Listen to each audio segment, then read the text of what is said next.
Good. And James, do you think that's similar in UK, Wales, Scotland and Northern Ireland, and maybe even the rest of Northern Europe as well?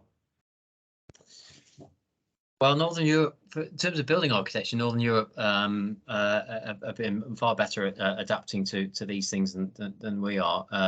We're the only country that I'm aware of, I don't know if Susie knows, but we're the only country that, or only group of countries that are actually now regulating overheating. I'm not aware of any other country in Europe, for example, that has a strict building code on it. But I think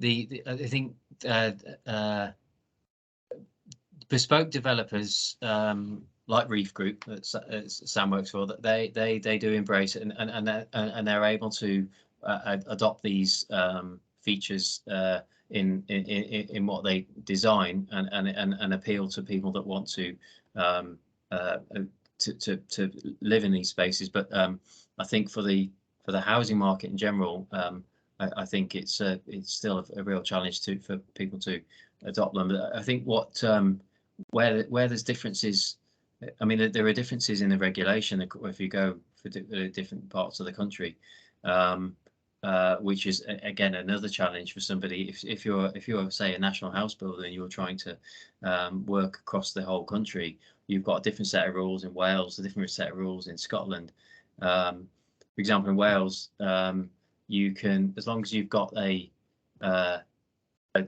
cross ventilation in your property, in your dwelling, and you're not constrained by opening your window, so you can still open your window to get purge ventilation according to Part F, taking account of the fact of noise or air quality. If you can do that, then you don't need a strategy at all. You don't need to do any modelling or anything. That is, a given. It's as long as you can open the windows, okay, which is different to England. And it's in Scotland, although it's not released yet, the draft guidance applies both to new build and refurbished dwellings, which is again another challenge in itself.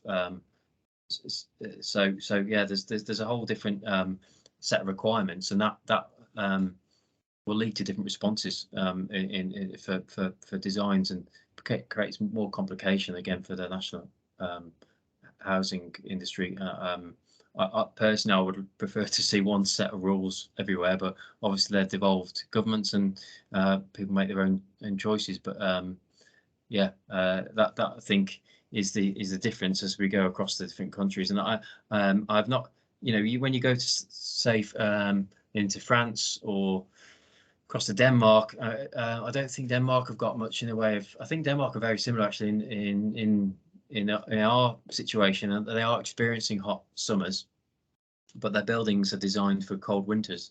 When you go into France and Spain, the architecture's different, and people have shutters and things, and that's quite normal.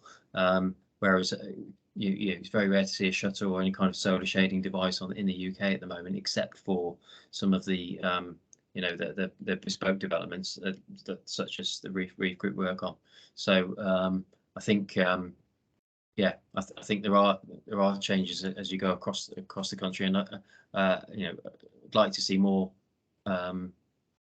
change in these parts of the world, to be honest.